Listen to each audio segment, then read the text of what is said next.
Kalau pengen punya anak yang soleh, yang harus solihah itu ibunya.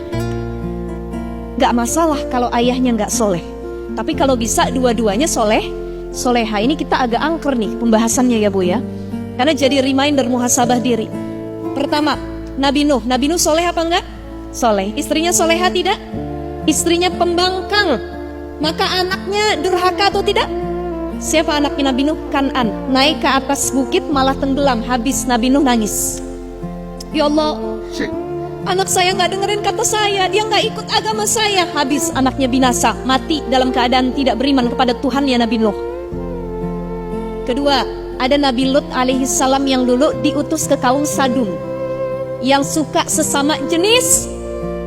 Ketika ada malaikat datang ke rumah Nabi Lut, malaikat itu nyamar, dua orang malaikat ini pura-pura jadi laki-laki yang tampan. Kebetulan laki-laki di kaum Sadum itu kalau ngelihat laki ganteng gak bisa, langsung dibabat, dijadikan korban, mohon maaf, korban sodomi.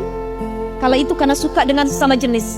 Begitu tahu ada laki-laki tampan datang bertamu ke rumah Nabi Lut alaihissalam, istrinya nengok. Keluar istrinya, dia kasih tahu sama warga sekitar, di rumah saya ada tamu, nemuin suami saya, tamunya ganteng banget.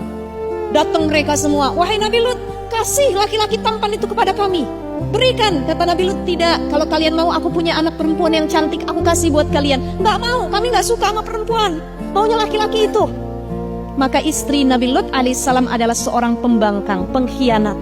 Ketika Allah memutarkan, ini mudah-mudahan insya Allah nanti kita bisa rihlah jalan-jalan ya ibu-ibu ya, napak tilas bagaimana kaum Sadum itu yang sekarang disebut dengan Laut Mati yang ada di Yordan, itu dulunya adalah negerinya kaum Sadum. Jadi cara Allah mengazab mereka, ibu tahu nggak? Kisah waktu itu tsunami di Palu, ada satu daerah namanya Petobo. Jadi waktu tsunami Palu, gempa juga, dan gempanya dahsyat. Orang yang ada di atasnya tuh semua ikut ketimbun ke dalam. Itu tanahnya bergeser masuk ke dalam tanah semua. Kurang lebih kisah kaum Sadum Nabi Lut alaihissalam seperti itu. Jadi saking Allah murkanya sama kaumnya Nabi Lut yang suka dengan sesama jenis, LGBT saat itu, ya Allah ya Rob.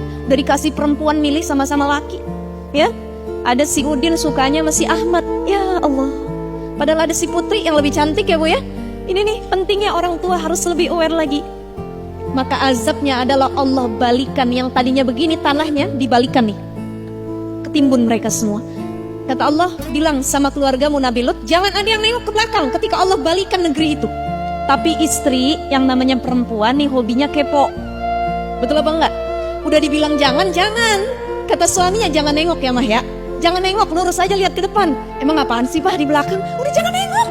Dikit aja katanya, dikit. Nengok istrinya, maka istrinya ikut binasa. Ya Allah, tuh Bu.